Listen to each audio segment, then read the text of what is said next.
Halo, perkenalkan nama saya Rawada, Prodi S1 Keperawatan dengan NIM 2025-01037.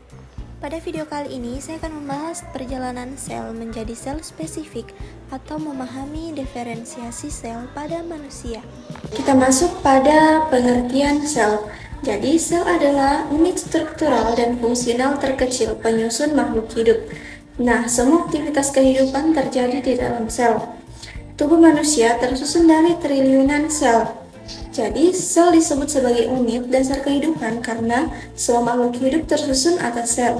Dalam tubuh manusia, sel bekerja sama membentuk jaringan, organ, hingga sistem organ. Struktur sel dan fungsinya.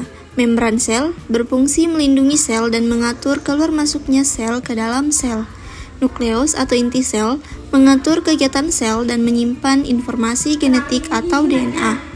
Ribosom berfungsi sebagai tempat sintesis protein. Retikulum endoplasma berfungsi membantu sintesis dan transportasi protein serta lemak. Badan Golgi berfungsi memodifikasi, mengemas, dan mendistribusikan protein atau lipid. Mitokondria berfungsi menghasilkan energi bagi sel atau ATP.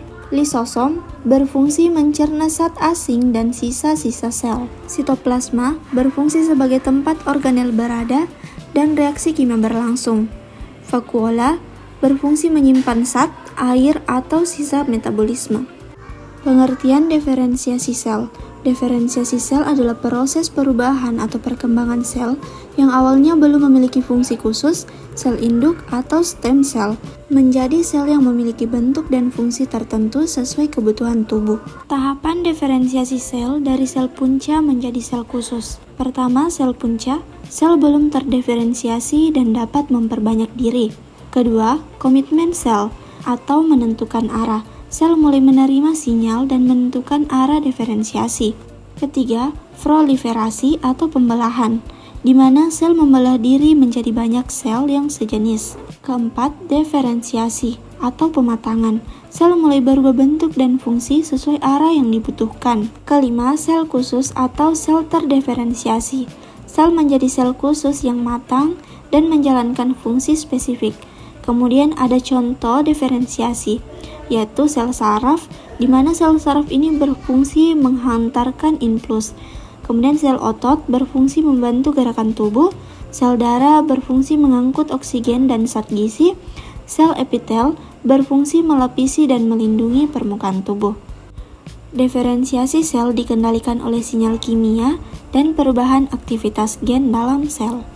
Pentingnya diferensiasi sel dalam pertumbuhan dan perkembangan manusia. Diferensiasi sel adalah proses perubahan sel belum terspesialisasi menjadi sel khusus dengan fungsi tertentu.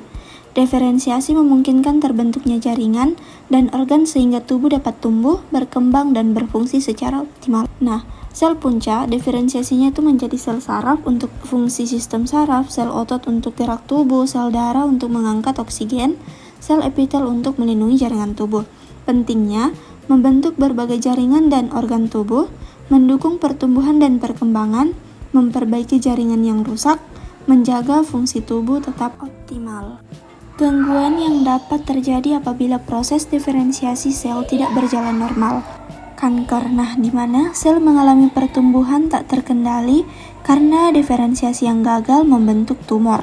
Cacat bawaan. Perkembangan organ tidak sempurna akibat sel tidak terdiferensiasi dengan benar sejak dalam embrio. Kelainan jaringan atau organ. Struktur dan fungsi jaringan terganggu karena sel tidak mencapai jenis sel yang seharusnya. Gangguan fungsi sel. Sel tidak berkembang sesuai fungsinya, menyebabkan gangguan kerja organ atau sistem tubuh. Berisiko penyakit degeneratif, yaitu akumulasi sel abnormal atau tidak berfungsi dapat memicu penyakit seperti Alzheimer, Parkinson, dan lainnya. Diferensiasi sel yang tepat sangat penting untuk perkembangan normal dan menjaga kesehatan tubuh.